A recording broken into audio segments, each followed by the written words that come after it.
Do you ever get any guys on those breakaways that are just like adamant about not participating? That ain't gonna happen. But we did have a guy, that was a great story. He ended up being a 4-year starter, a great kid. I won't say his name, I won't give it away in case somebody wants to suspect. So Frosty, when a player ever became, in his opinion, edgy to a problematic point, this is a great lesson. He brought him into the room, sat him in a chair. Every coach on the staff around him in a circle. So the guy could never say, he's got a bone to pick with me, Frosty doesn't like you. You eliminate it. Always have somebody in there. If you're gonna have a hard conversation, always have a second person in the room. I'll tell you an Ordell story. It's a great one about that issue. You were on the team, I think. And he sits in the room and he just looks at the kid. The kid thinks he's pretty good. He is good. He started 4 years. But he had a meet Jesus moment. Because Frosty said, you need us more than we need you. We've been here before you and we're going to be here after you. You're welcome to be here if you want. But this is our team and we'd like to invite you to be on it, but not your way. So you're welcome to go home, bless you, or you can be here and stay. And he's went, right away. He realized whatever he was thinking, we weren't impressed. And when you don't care about winning, you don't think, but we need that guy because he's penciled in as a starter. When you don't care about winning, this will be true of Greenville. I'm thinking about Josh. Because I said, it comes to this point sometimes you get so exasperated as a parent of your team. Just say, guys, if you think I'm going to prostitute for a win, you're wrong. We're going this away. And I'll go 0-10 for 500 years, and I won't even flinch. Because they like me here because I make you go to class. So if the record's what you think is going to leverage me because you're so good, let's just play together for a while. That's where we go with that conversation. I mean, I'm at the end of my rope, and I'm just trying to shame them into oblivion that you guys are such knuckleheads because you're thinking you're motivating me with this, and it's demotivating to me because this is what I'm looking for. I told you that when I recruited you. You got all the materials. I've told you that all summer. Now you hear, we really do believe this. We really do play this way. We practice this way. We live this way. We talk this way. I told you on the front end, do not come here if this is not what you want. Otherwise, you'll waste my time, your time, and your parents' money. This is who we are. Please talk to our players. I'll send them out. Tell them what I'm really like. Most programs are afraid to send the recruits to players because they're afraid of what the players are going to hear from other players. That's why you got to make sure you send recruits to the players you know have bought in so they get the company line that's reproduced from what you believe. Don't send them to knuckleheads. Don't send them to the guys that are trying to figure out if they want it or not. Send them to guys who will look them in the eye and say, that's the guy you want to play for. And if that's what you want, this is where you want to be. And if God's moved their hearts, they're going to want that. And if they don't want that, we don't want them there. Not because we don't like them. We can't afford to have somebody not rowing because we're already up at, between a rock and a hard place. Ordell one time, I got accused. 2 guys broke the law. And I can't tell the story. I'm sorry. Go ahead. I was kind of tagging on for what you were just talking about. So when you're talking about finding kids who are good culture fits over good athletes who don't fit culturally, has that same philosophy apply when you take over a program of guys who don't fit the culture that you want to build? Do you ease in your culture, or do you cut your losses with the guys who freak out and disagree with the culture you're implementing? I'm just saying to you, this is the conversation I have with every new coach, and I can't tell you how many have felt like, I think we can pull this off. And I'm thinking, I don't think you're going to be able to pull this off, meaning that you're unfit. And so you need players, but you need the right players. When I recruited, I did not look at a shred of film because the school needed bodies. We needed bodies. And if they can't play a lick and they want to be in our team, I don't even know if they can play. They played high school football. I didn't care what their awards were. I didn't care if they started or not. We needed numbers. The school wanted numbers. I needed humans. I can't impact them if they're not with us. If they're unsaved, I want them saved. If they're a baby, I want them discipled.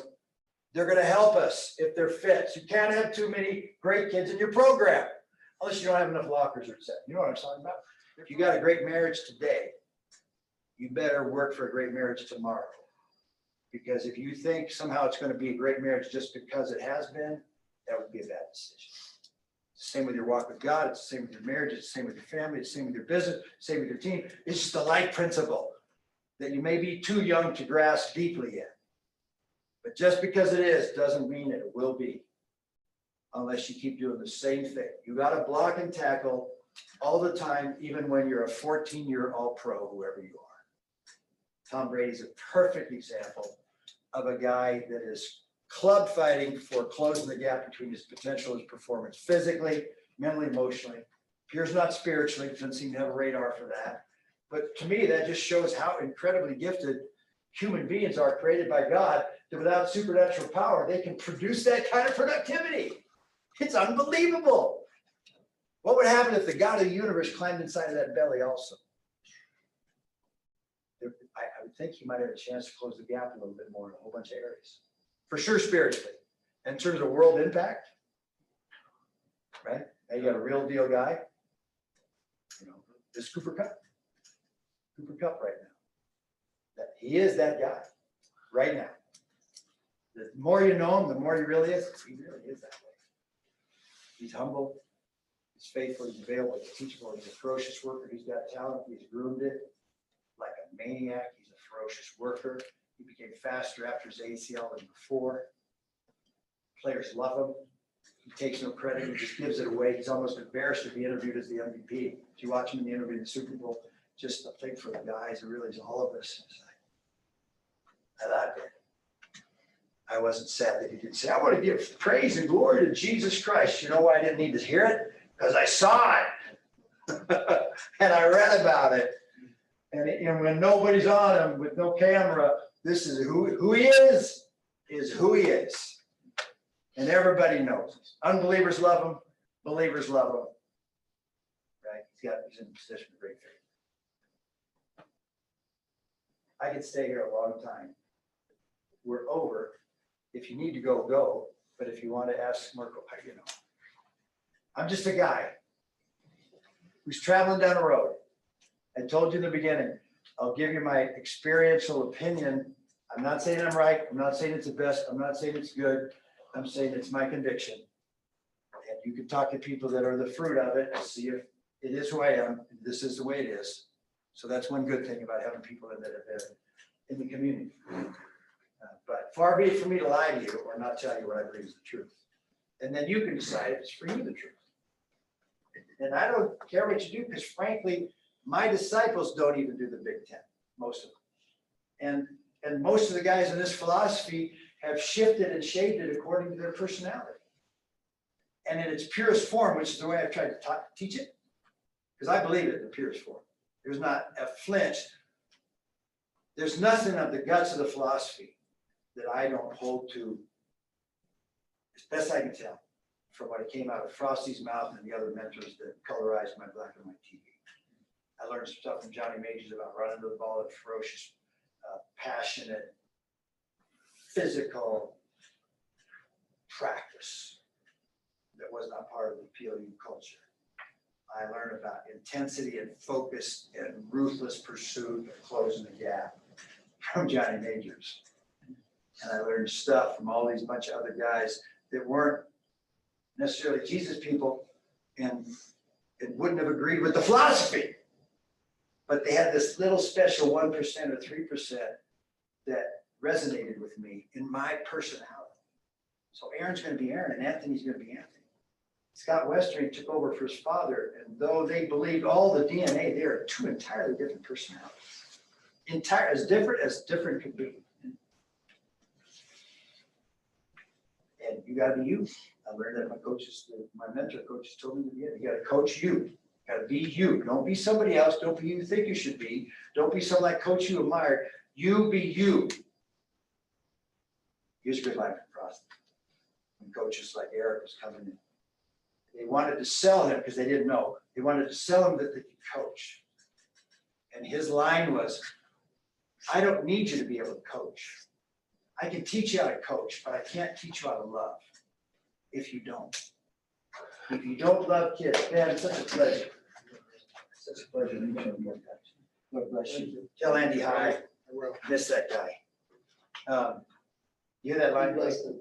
And appreciates you. Oh, thank you. Thank you, sir. You're welcome.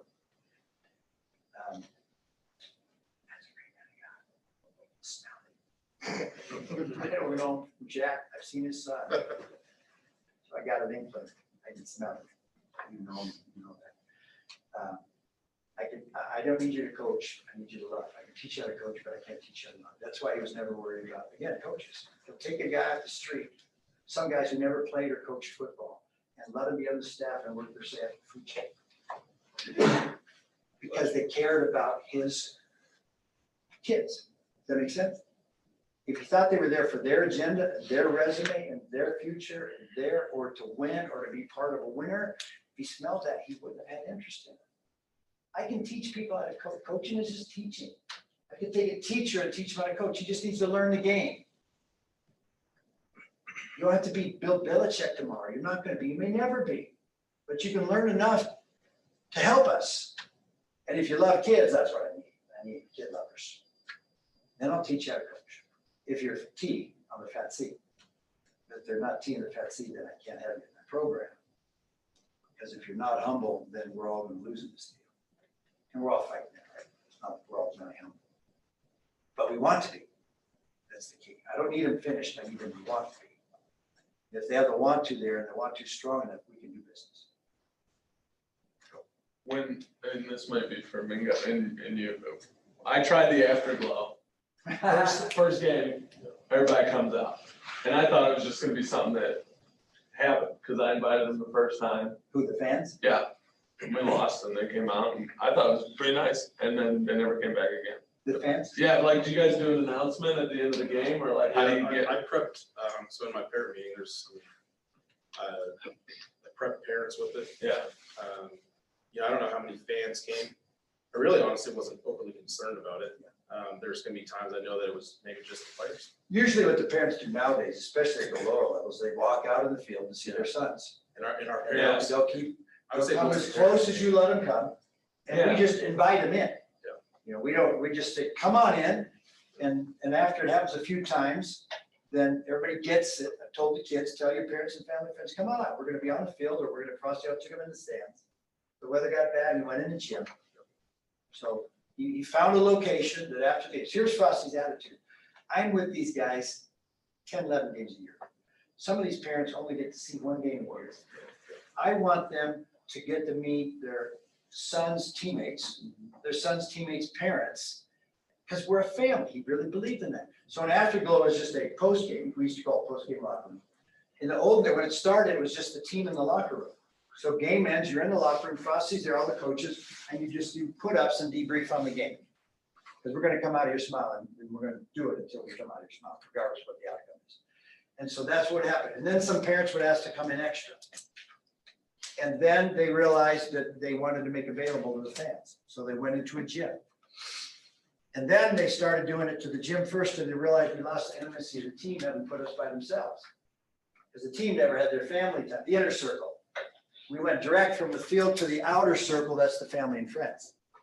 And then they decided we need an inner circle room. And then when that finishes, these people all gotta wait, and then we'll come and do an outer circle room. Then they realized that we may be there for an hour to an hour and a half after the game in our uniforms. Debriefing and blessing, and depending on the game and how it went.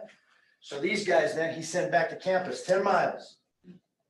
10 miles they drove, and everybody goes to a gym where they got coffee and donuts and stuff, and they sit and wait for an hour or an hour and a half till the team comes back, showers, and then goes to the, they have a little AstroTurf, fake AstroTurf grass gym area, where all the parents are waiting, and then the players all come in, sit with their families, and the Afterglow starts there. So private Afterglow for the players, and that's the critical. So do not compromise your team, my opinion. Culture, in my opinion. Now, how you do that's up to you, because I don't know from scratch how you go from team only and those people all wait. But if you feel like you're losing some intimacy, some special intimacy with your team, don't go directly to the outer circle. Most people now go directly to the outer circle. PLU did not. But they also had 30 years in this.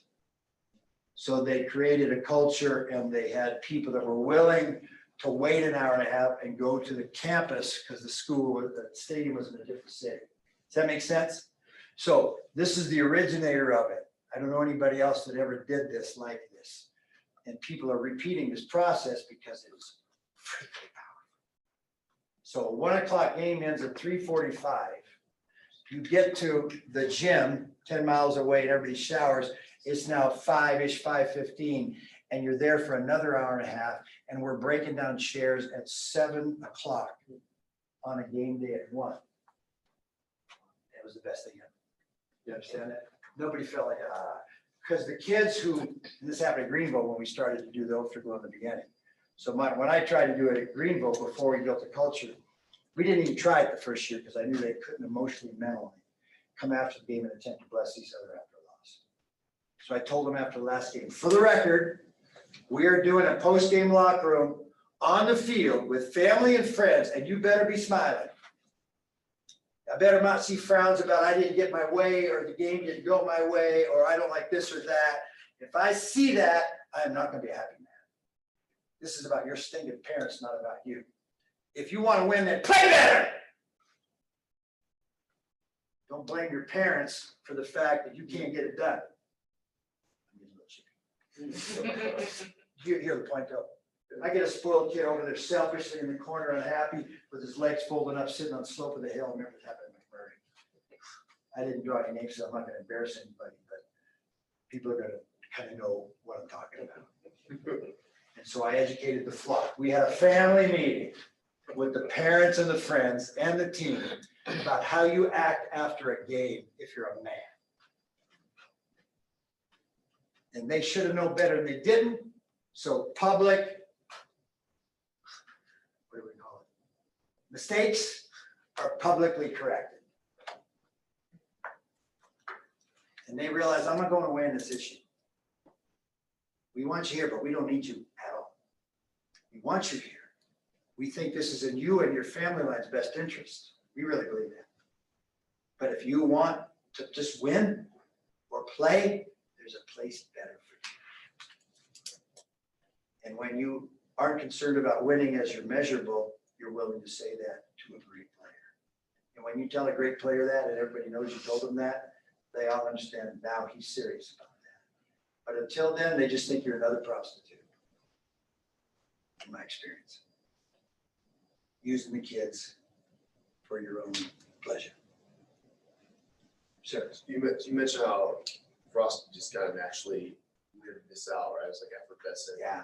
But I'm sure when you took this on, you maybe took a different approach. My question, I guess, is like, how much? Me personally, as a head coach, you mean? Yeah. Okay, keep going. So I guess my question is like, there's discipling, and those are kids that are like fatsy, they want it, right? So Yeah. you can get, we're diving in the word. My question for you is, those kids that don't raise their hand Yeah. and say, I want to be discipled, like how are you still being intentional about That's a good word. verbalizing your faith? So there's two things that we do. We have what we call a Bible read through, and we have discipleship. Bible read through is a fishing pond where everybody's welcome. You don't have to say anything, sing anything, do anything, know anything. So we started at PLU, 1992. I said Tuesday night, right after dinner, we're going to meet in the lounge of one of the dorms.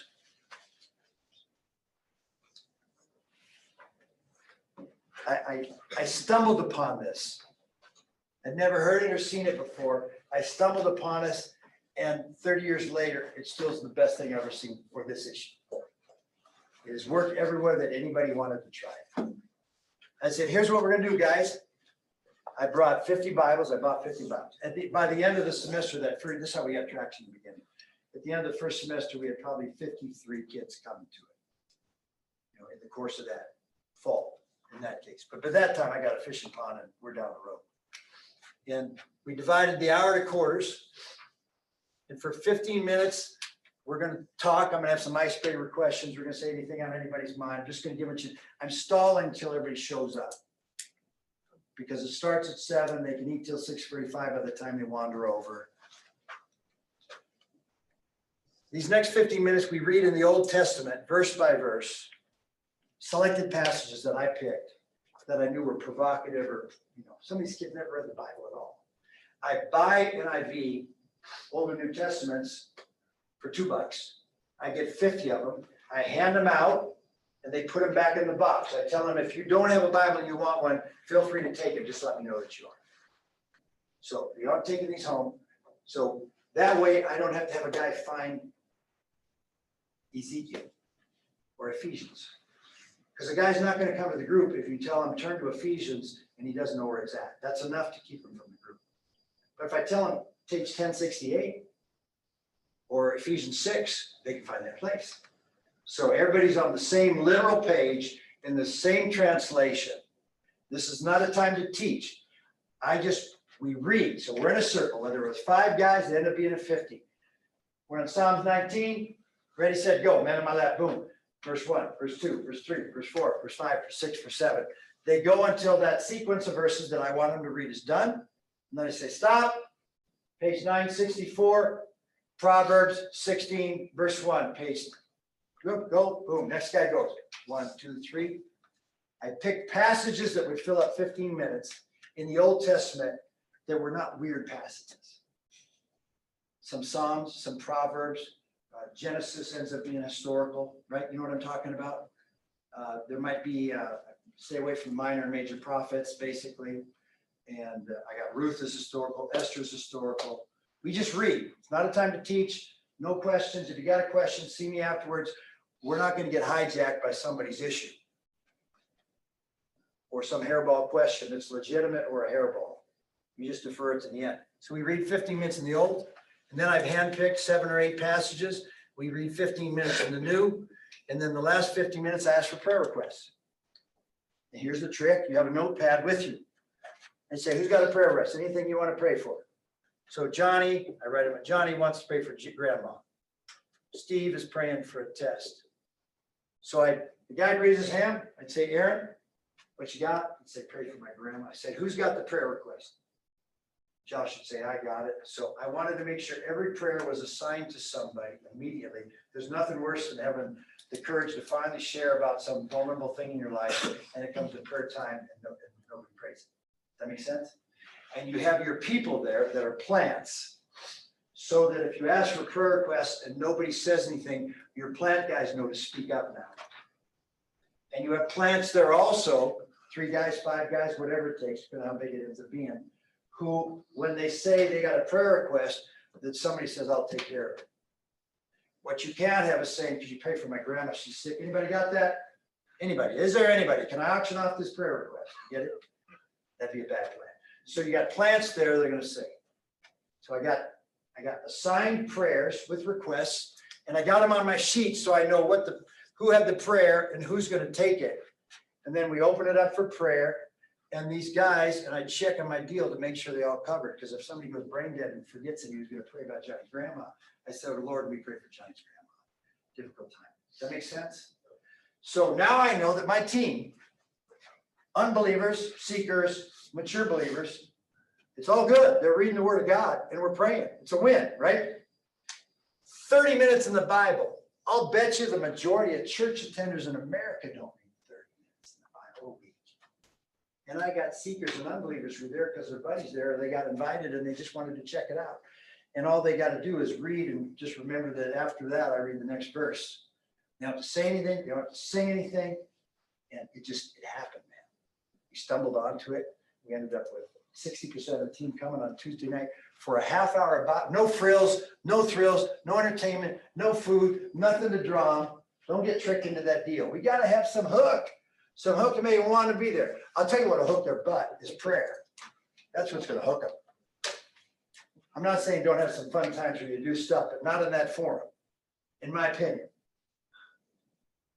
In my opinion, there's a time that you have that stuff because we want to party our brains out with making memories. But here's another thing I recommend. Kids are, nowadays, it was true 20 years ago, they're so technologically oriented, they don't even know how to make fun anymore. They know how to make fun of people, unfortunately. They don't know how to make memories. They just know to passively watch videos, play games, and do something that costs money. What they don't know how to do is make memories. And so at Greenville, when we started, Josh would remember this, I would think. No, we did in the off season, so I was gone. I don't know if they carried it on. So if I got 8 coaches on my staff, then every Friday and Saturday night, a coach is assigned to do a team activity that's non-football related, but only the football team is invited to. What I didn't want is for a player to say this place is boring. No, if you're bored, it's because you're boring, not because it's boring. Because every weekend night that you're free to do something fun, we are going to have something fun for you to do. If possible, do it off campus, because there's something to just moving across the street from the campus that energizes kids. For them to do it with a family or at a house or some location. So Ordell would do WWE pay for Hugh nights. You know, and there'd always be 15 or 23 kids that came. But every kid knew that there was going to be something that was legitimately fun on a Friday, Saturday night. So the loners, the introverts, or anybody who wanted to not go home for the weekend, because I want them on campus. I want them on campus. I want them making memories. I want them not getting in trouble. I don't want them bored, and I don't want them staring at a monitor. So my job, so if you have 8 coaches and there's 4 weeks in a month, that means every coach is responsible once every 2 months. And if they need money, I'm the head coach and I'll budget. I'll give them $50 to get some popcorn and a bunch of chips and some Cokes and stuff. And we'll try to figure out how many will come, and they'll just show up. And we'll do game night. We'll do play Monopoly. We'll do something that they never do. And they think, but we'll make it fun. They'll think like, this is weird. We're playing games. No, if you come in and say, game night, we're on, and you act like it's a big deal, they end up thinking it's a big deal. We did bowling night. That's kind of normal deal. Swimming night. We had a pool at the school. Every Friday night, Saturday night in the off season is an activity option for them to make a memory. I'm controlling the narrative. It's our people running it. They do whatever they want as coaches to make the memory, and the kids have options. I do not want a kid saying, this is boring. We're crazy. We're going to be crazy. It's going to get crazy, and you're welcome to be on the ride. Some of the discipleship stuff you were doing. Yeah. At PLU. Yes. Frosty being the head man, how involved is he with some of that? None. Frosty, by the time I got back to PLU in 92, I had been transformed in my thinking. And so coaching wasn't an idol, and I was able to use the sport instead of be used by the sport. And so I negotiated not having a position to coach so that I wouldn't have to be responsible to work with a position group. And my job was to be responsible for effort and intensity and focus and culture on the field. And he just let me run around. Frosty was great at empowering. So it was like, Kess, go get him. He didn't even ask what I did. I don't even know if he knew what I did. He just blessed it. And if I needed him to call a place to see if we could get a hall or whatever, he loved it. What coach wouldn't want somebody caring for his kids like that, right? He wanted them spiritually involved. I mean, they had team Bible studies before, and they had team Bible studies after. I'm not interested in team Bible study. I'm not interested in knowledge acquisition from a passive somebody talking. I'm just not interested in that. They can learn to do that on their own, and they can do it with somebody else, but I want them to be the agent of the education by the Holy Spirit, not from somebody that they're dependent upon. Otherwise, you just produce passive, smart knowledge guys, which we got enough of that in America, right? So he blessed it and didn't get involved. For me, it was like a candy store. You kind of like that model of having like a discipleship guy. I would say, depending on the coach and how much vision he has for it, meaning our staff didn't do it. I did it because it was my conviction, right? I don't know what to tell you. I mean, somebody may, Craig or Scott or somebody, you guys may end up watching this someday, and I don't know what they'd say about it. All I know is I got to do what I got to do. And Frosty was all for anything that furthered the kingdom or team or helped people grow spiritually. He was an evangelist. He backdoor mentored all of us in a philosophy of play and living. Does that make sense? When I said I want to go on the road and lead because there's people around the country that want to learn this stuff, he didn't even know what to do with that because he didn't understand why they would want it, because all his previous years, the only thing they wanted was his playbook. They wanted the magic pill, and they thought the magic pill was his playbook. Now, his playbook was 1/4 schemes and 3/4 handouts about attitudes and philosophy. And so every meeting, he'd give them a handout and he'd talk philosophy. Or he'd say, turn page 40 and let's look at this. And so we always took our attitude playbook, which was separate of the schematic playbook. And during the years that they were combined, it eventually grew each year, so it became its own playbook. But in the beginning, you had the schematic stuff because that's what he believed. And who can argue with him, because nobody wins like he won, right? So go back to the question. I digress. I just, the model of, the staff discipleship. Oh, yeah. No, that wasn't any team thing. That wasn't a Frosty driven deal. He was just all for it. If I'd done Bible studies, he'd be happy.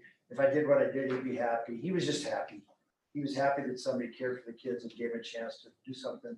And I was trying to work as little football as I could, so I could spend more time on spiritual growth. But what mattered to me and my personality is that they run to the ball and have ferocious intensity on the grass. That to me was a missing link in the program, because they are so leisure and relaxed. Coaches are in flip-flops, t-shirts, short pants, no practice plans. You hear me? No practice plan. So we meet at 2:00 in the coffee shop before practice. Okay, what do you guys want to do today? Let's start off with a little 7-on-7, and we'll do that 45 minutes or so. And then we'll take a break. We'll go to the bench and I'll talk to the kids a little bit. And then let's go up in 12-on-12s. And so it was all seat in the pantsies. I mean, I know you're all looking like, what? Here, you want to hear another I'm thing? getting anxious. You want to hear another thing? You're twitching. In all the years I was there were years where we didn't have a period of fundamentals. Because he gave them goal sheets. He gave them goal sheets, and the goal sheets were when they worked on their fundamentals before and after practice. So you'd have to hand in a goal sheet with what you need to work on. The coach would look at it and adjust it. Did we do goal sheets, Tim? Did we get goal I sheets? think we had to do that one now. So they had personal goal sheets that they coached each other on before practice and after. That's when they did their fundamentals. But he did everything in 7s and 11s. Remember, he came out, this is Gallardi. If you study Gallardi's stuff, he's the winningest coach in the history of all college football, St. John's in Minnesota. If you study him, these guys grew up in the 40s and 50s when they were the only coach. So they couldn't do things except in groups. So both Gallardi and Frosty, the two winningest small college coaches in the history of the sport, neither of them did anything other than, in general, 7s and 11s.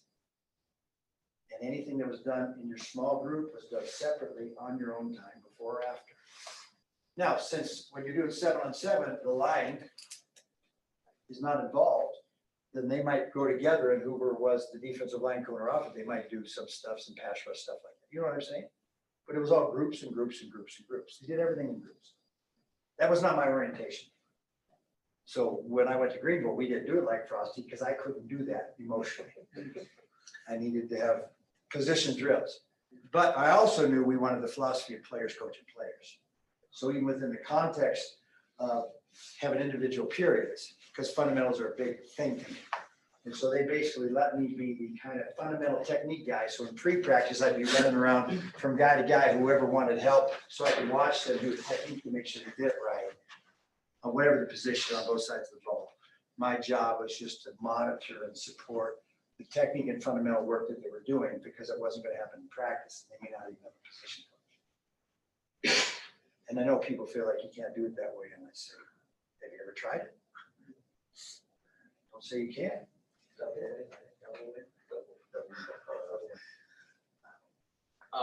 What about a place like Crown? They have mandatory chapel and they Yeah, I'm do out. Bible classes and I'm things not a like fan that. of mandatory chapel at all, but that's not my call. That's No. just schools. Yeah, now with this model of being in the Word, some of the guys have said it's kind of refreshing to get not out of the Word, but get a perspective that's, they're getting that really hardcore in classes, and then in Right. Yeah, they mandatory gotta take Bible chapel, classes. then like same thing. You're still doing the same thing at a place to fix I that would kind not of. change anything personally.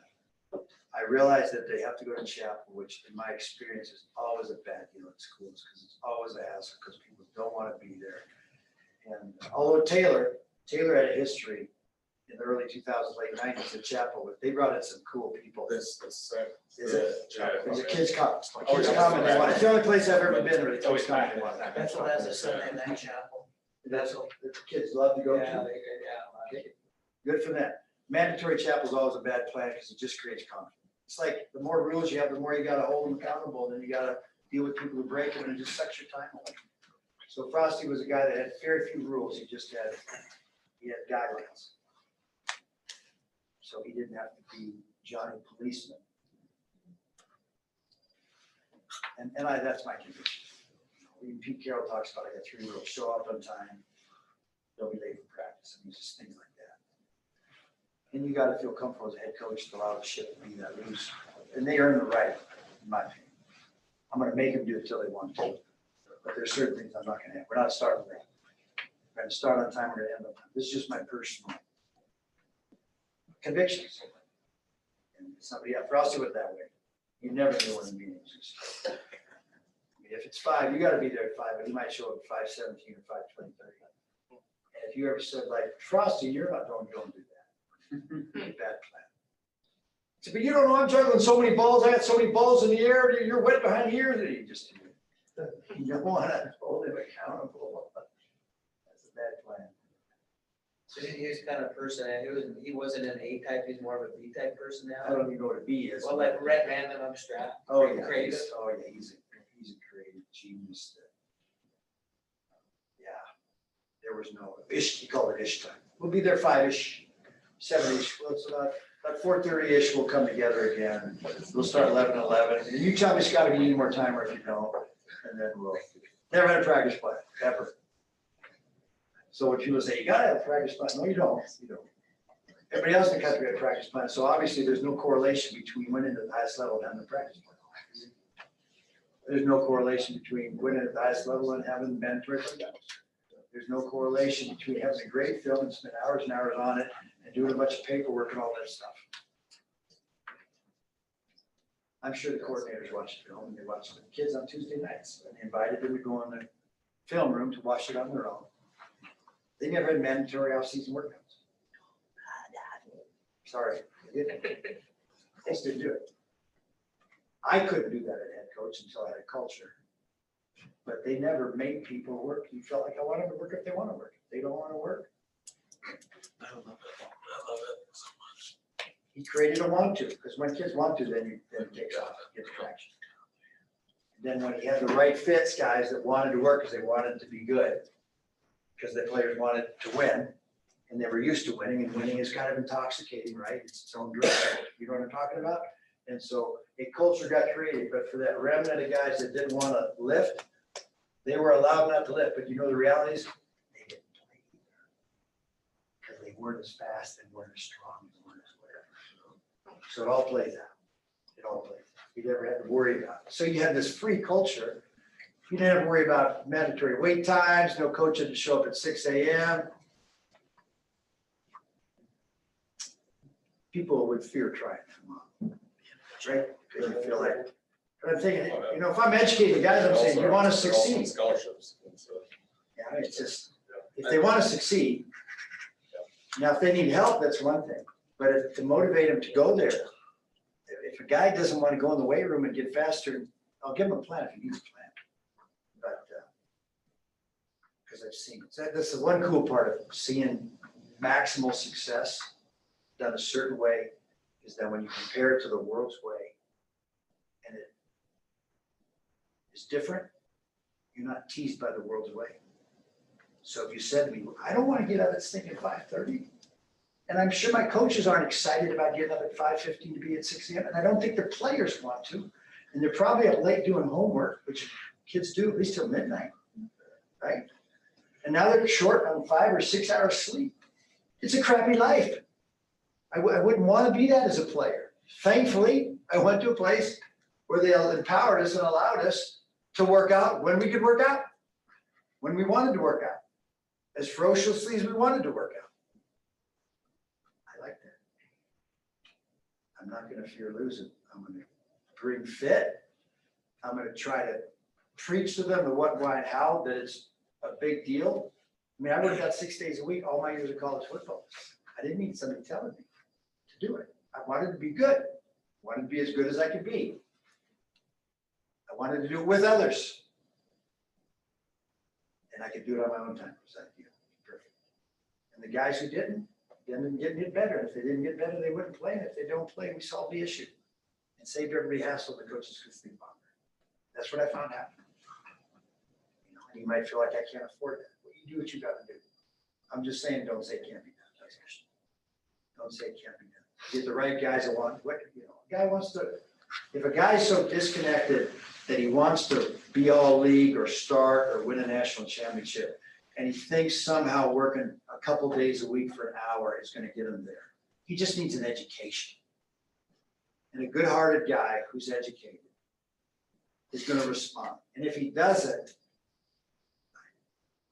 you did a bad job in recruiting in terms of telling what it's like. And you found a guy who said all the right stuff and doesn't have integrity. And call it a day. It's not going to work out. But I just, my opinion is give them a chance to choose greatness. And then when you get a culture created, there's so many choosing greatness that when you don't choose greatness, you cuss the issue. It's the cuss issue. I didn't have to say no cussing. You went there and realized they don't say stuff here. And if we do, the coach doesn't say anything, a buddy says that, we don't do that. It's just not part of it. That's not who we are. That's how it works. Now get to that spot, that's the ball kicker. That's why you gotta be there for the game. I don't know that I do. Now then they say you can't do that Division I, and I say, why? I don't understand this. Humans are humans. I know Bobby probably didn't look forward to going to the mountains and getting his brains kicked in every fall. I'm sure he wasn't thinking, can't wait to get the ball. I'm sure he looked forward to seeing his buddies. That meat grinder, because Cush's reputation was in all the country. This guy had the reputation of being the biggest meat grinder coach in the whole country. That was probably the most transformational thing that we did, though. That Describe it all. 8 Describe to 10 days of Yeah. camp, depending on, the previous season. But it would be 3 sessions a day. We would do full gear in the morning. We'd do kicking game, which was basically for punt and kick coverage. So all you're doing is sprinting down the field. And then we come back at 4 o'clock and do another live session. And we would be up there on the average for 8 to 10 days. 1 year. Did you get a day off? Did you go sit in a row? We went 8 around. Yeah. The only thing that would save us is if there was lightning and thunder, which happens up in that area, the mountains of Arizona, frequently that time of year. But Frank didn't mess with electricity. Yeah, he would call us off. So 1 year we ended up going up twice. We went back up on, was it Labor Day? Because Because we were terrible the year before. And so we went up, loaded the bus on Friday, drove up, got off the bus after about a 3-hour, and these were Bluebirds back in the day. These weren't like, nice the buses y'all are taking now if you're on the bus. We got up there after, this was after class. So, early afternoon, got on the bus, 3 hours up there, on the field in 45 minutes. So we had a practice, we had 3 on Saturday, 3 on Sunday, came back, started classes on Monday. part of it. So it was, but it's like I said, it was transformational. That's probably as close, the only real fellowship that we had was up in that area. Because he pulled you away. Yeah. He pulled you away from He pulled us distractions. away, from the distractions. And there's a creek, Tonto Creek, that ran right along our practice field. Our practice field is basically cut into a mountain. Yeah. And small community there of about 50 people along the road that led in. And that was our refreshment after practice. We go out to the creek, and that was it. So That's a fun. but it was tough, but you knew.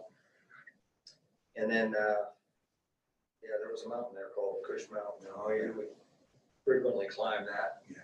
So, As punishment or conditioning or both?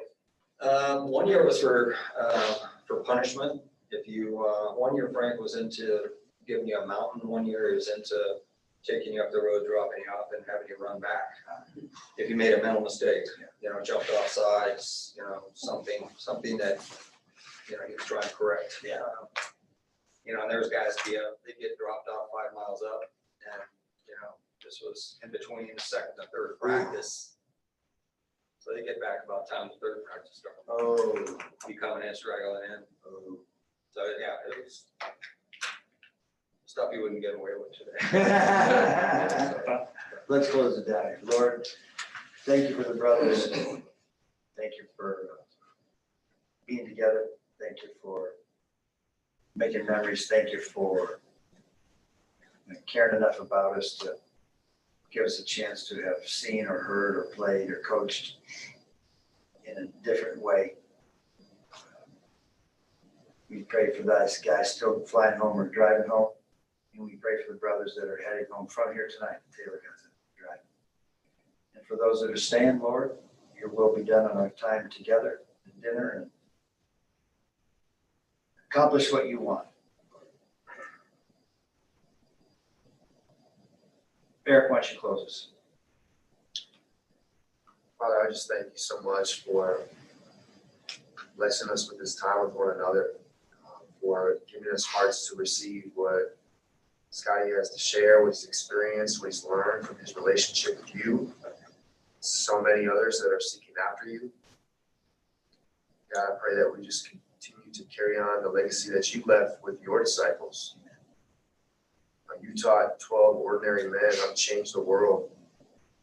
How you showed that we have the same ability, Lord, if we're just obedient and faithful.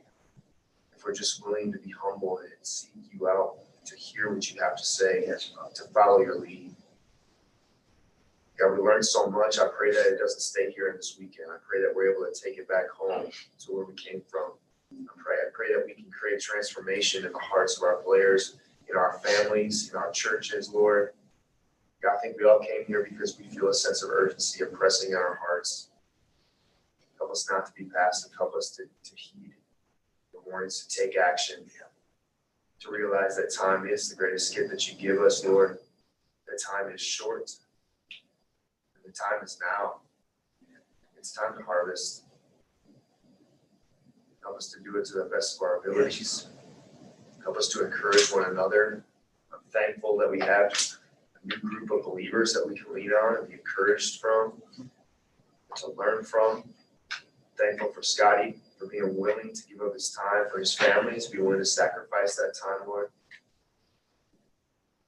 I'm in awe of how you work, how you brought all these different people here together. So different, so many different experiences, but somehow we've woven our stories together. We've intersected at this point. It's beautiful. Just thank you. Love you, and we say this in your son Jesus' name. Amen.